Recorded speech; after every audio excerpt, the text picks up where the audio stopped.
Vamos a continuar acá con el tema del templo. Una falacia, una mentira total lo del templo.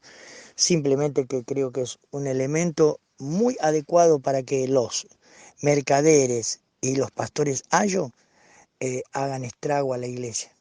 Fíjense que el templo es la herramienta donde se pervierten todas las cosas. Le voy a mostrar algunas cosas, pero que esto es historia. Usted léalo y la historia tiene que coordinar con la Biblia. Tiene que coordinar con la Biblia. ¿Escuchó? Si no, no. Ustedes saben que en la Biblia hay libros que son apócrifos. Y apócrifos quiere decir que no tienen inspiración, ¿no es cierto? Entonces, eh, nosotros tenemos que mirar que dentro de todos esos libros apócrifos hay libros que son históricos y tienen verdades escritas. Bueno, ahora, otra vez, vuelvo a repetir, el templo no mandó a edificar Dios. ¿Usted está tranquilo con esto? Ahora, ¿a dónde aparece la figura del templo? Saben que de 320 más o menos, años más, años menos, vamos a andar peleando por eso. Escúcheme, en esos años, Constantino decreta que el cristianismo va a ser la religión oficial, pero le da marcha y función total Teodosio en el año 360. Bueno, ahí estaba el decreto ya. Ese decreto era hecho por el gobierno romano, por el Estado romano. Entonces, Roma te autorizaba, como un fichero de culto, te daba que podías libremente predicar el Evangelio. Ahora, nadie saca cuenta de cosas que estaban incluidas en estas cosas. ¿Usted cree que ellos lo hicieron por buenito? ¿Usted cree que Constantino se convirtió? ¿Usted cree que Teodosio se convirtió? ¿Usted cree todas esas mentiras? No, señor. ¿Saben qué? Ellos son investigadores porque eran guerreros, era un imperio y hacían logística, inteligencia. ¿Y saben qué? En la época del año 300 y pico, haga estadística y pregunte en Roma cuántos cristianos había. Y según información esto le estoy hablando según información de Google, eh, la mitad, escuche bien, la mitad de los romanos eran cristianos. Y eso que estaban matando, ¿eh? Pero había un dicho, la sangre de un cristiano era la semilla para el crecer. Entonces, de ahí en más, ustedes fíjense que está eh, los emperadores dan permiso, parece una cosa muy linda, es verdad, fue muy lindo porque empezaron a restituir los terrenos, las casas que habían expropiado, todo. Le empiezan a regalar templos a los creyentes, le dan templos, y no eran templos chiquitos porque le sacaban a los paganos. La persecución que tenía la iglesia cesó. Ahora, ¿quién tiene la persecución? Los paganos. Y le sacan y le expropian los templos y se lo dan a los creyentes.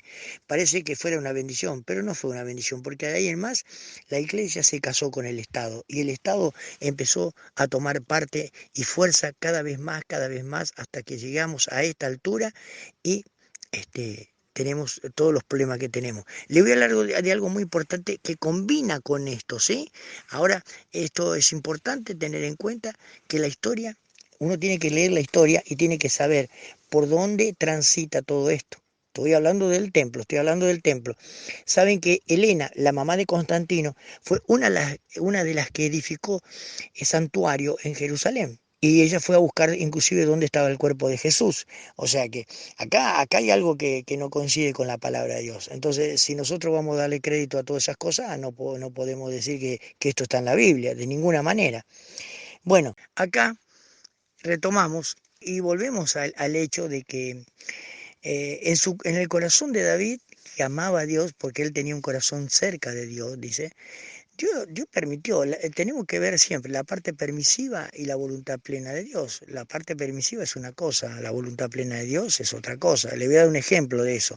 Balaam le preguntó a Dios, voy a maldecir eh, a- al pueblo de Israel, voy a obedecer a las palabras de Barak, y él sabía que no tenía que preguntar eso, pero él oró y preguntó y le dijo Dios, no, no tenés que ir.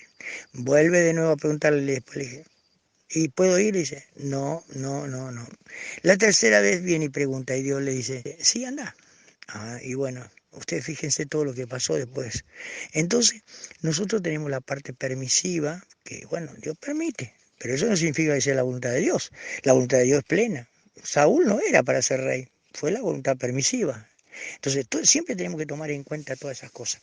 Bueno, pero para no distraernos más y demorarnos, seguimos con la parte cronológica. Usted haga un dibujito en un pizarrón y vaya llevando año por año, inclusive usted con un diccionario bíblico puede sacar los años y todo. Cuando el templo fue destruido y lo llevaron por los babilonios y robado todo lo que elemento que había en el templo, y cuando el rey Ciro, el rey también el rey Darío de Persia, y todos, y Nabucodonosor, honraron igual a Israel dentro de todo, pero lo que le quiero decir, que en esa circunstancia, que el pueblo de Israel estaba cautivo, ellos no podían estar sin templo. ¿Y qué inventaron ellos? La sinagoga. La sinagoga es un invento de los judíos en la cautividad. Entonces, después cuando van a Israel, edifican y construyen sinagoga. La sinagoga era, como podríamos decir, un templillo, que es muy común que se use. ¿Sabe dónde se usa mucho? En las provincias se usa un templillo para la Virgen no sé cuánto. Allá en Paraguay se usaba muchísimo. Los templillos tenían capacidad para 10 personas, 12 más o menos. Bueno, ahí era en la sinagoga. Jesús inclusive predica en una sinagoga, en Lucas capítulo 4, y donde declara el Evangelio, que acá comienza y se pone en práctica el Evangelio. Dice, hoy esta palabra se ha cumplido delante de vosotros, dice, en Lucas capítulo 4, donde habla de lo que decía el profeta Isaías. Y él dice, hoy se ha cumplido esta palabra. Dice. O sea, acá comienza el Evangelio. Debe venir a libertar a los cautivos, dar vista a los ciegos y bueno, todo lo demás. Ahora voy más rapidito todavía. En esta línea cronológica, tenga en cuenta que acá el pueblo de Israel estaba cautivo, fue llevado, fue quitado el arca, y después no se sabe más del arca, no se sabe del arca, sí, del propiciatorio, del arca del pacto, no se sabe más. No, los historiadores no cuentan de esto. Por ahí Cicerón, algún historiador por ahí narra que cuando ya estaba el templo reedificado y cuando estuvo Jesús, cuando estaba Herodes, ya el arca no estaba más, el arca del pacto ya no estaba más. Y es muy probable que sí. Ahora, veamos esto. Yo le voy a dejar un montón de pasajes. Isaías 66. Le voy a dejar Hechos capítulo 7. También le voy a dejar el de Samuel capítulo 7, donde claramente Dios le dice al profeta Natán que él no habita en templos hechos de mano, que el trono de él está en la tierra, en el cielo, en el mar, en todos los lugares, ¿sí? Porque si yo digo que Dios está en el templo, nada más estoy haciéndolo muy chiquitito a mi Dios. Dios es soberano y es omnipresente, está en todo lugar. Entonces, la mujer samaritana, por ejemplo, ¿no? La mujer samaritana hacía sagrado el pozo de Jacob. Y le dijo, otro pozo, acá estuvieron, adoraron mis padres, dijo, ¿no? Y entonces Jesús le dice, yo busco adoradores que me adoren en espíritu y en verdad. Así que vamos a ir concluyendo con el templo. Pero lo que quiero decirle, hace mucho tiempo que yo vengo profetizando y declarando, hace años que vengo declarando y profetizando que el templo no viene de parte de Dios. Si yo no lo encuentro en el Antiguo, menos lo voy a encontrar en el Nuevo Testamento, porque el Nuevo Testamento sí que, olvídate, hermano, olvídate, templista, que vas a encontrar en el Nuevo Testamento alguien que tenga un pasaje que tenga argumento para decirme que el templo mandó a edificar Dios. No, Dios no mandó a edificar, al contrario. Yo cuento entre Mateo, Lucas, San Juan, los 4 evangelios. En el libro de los Hechos, por ejemplo, cuento 13 veces casas, en las casas de la reunión, 13 veces cuento. ¿Tiene cuidado de eso usted? El tabernáculo era figura de la iglesia caminando en el desierto. El desierto representa el mundo, la vida, ¿no es cierto? Y la iglesia también tiene que estar caminando y era trasladado el tabernáculo cada mes, ellos se cambiaban de lugar, cambiaban. Esa es la figura de la iglesia que tiene que caminar. La iglesia tiene que andar, la iglesia tiene que caminar. La iglesia no tiene esa estructura, pero bueno, eso es lo que estamos viendo en peregrinar del pueblo de Israel y el tabernáculo y todo el peregrinar como la figura de la iglesia. Ahora llegamos, más adelante, ya llegamos a Éxodo. En Éxodo, fíjense que cuando llegan a la tierra prometida, lo primero que hacen es querer adorar a Dios, como ya lo venían haciendo, pero a través del mobiliario del tabernáculo. ¿Y qué hacen? Escuche bien. Dios le dice a Moisés, y Moisés entiende perfectamente y manda a edificar todos los mobiliarios del templo. Y me traslado a ese lugar donde el pueblo de Israel adoraba a Dios, hacían sacrificio, el tabernáculo de reunión y el arca, todos los elementos del propiciatorio y todos los elementos que tenía el tabernáculo. Ahora fíjense una cosa, cuando están ahí en ese lugar, Dios le dice a Josué, capítulo 18, vamos a Josué 18, que edifique en Silo y ponga en lugar donde va a estar el tabernáculo de reunión. Ahí va a estar el tabernáculo de reunión. Bueno, ¿qué hace Josué? Obedece a Dios y pone en el tabernáculo de reunión, que era la comunicación de entre Dios y el hombre, ¿sí? Ahora, fíjense, sale de ese lugar, después se van de ese lugar. ¿Por qué se van de ese lugar? Porque el pueblo de Israel pecó, los benjaminitas violaron a una mujer, le cortaron, entonces el marido, cuando vio semejante atrocidad hecho por las tribus del pueblo de Israel, la cortó en 12 pedazos y la repartió a las 12 tribus, los pedazos del cuerpo de esta mujer. Y de ahí en más Dios quitó su mano sobre el tabernáculo. Fíjense que después ellos van a pelear y a guerrear con los filisteos y los filisteos le capturan el arca. ¿Y saben qué? Lo llevan y lo ponen delante de la imagen de Dagón, el dios de los filisteos.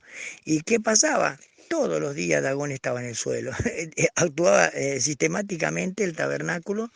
eh, Robado y quitado ahí de los judíos, del pueblo de Israel, de los hebreos, ¿no es cierto? Ahora, fíjense, acontece todo eso. Después vienen tumores, rata, y ellos entonces dicen, no, esto se nota que Dios está poniendo su mano, vamos a sacar de acá el arca. Y sacaron el arca de ahí.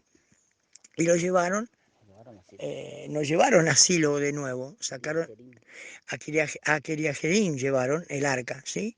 Que después, no voy a demorarme tanto en eso, pero sí usted vaya buscando en la Biblia y después hágale un recorrido al arca. Primera de Samuel 4, 5 y 6. Y va a ver que ahí, después va a la casa de Obedón. Obedón tiene el arca.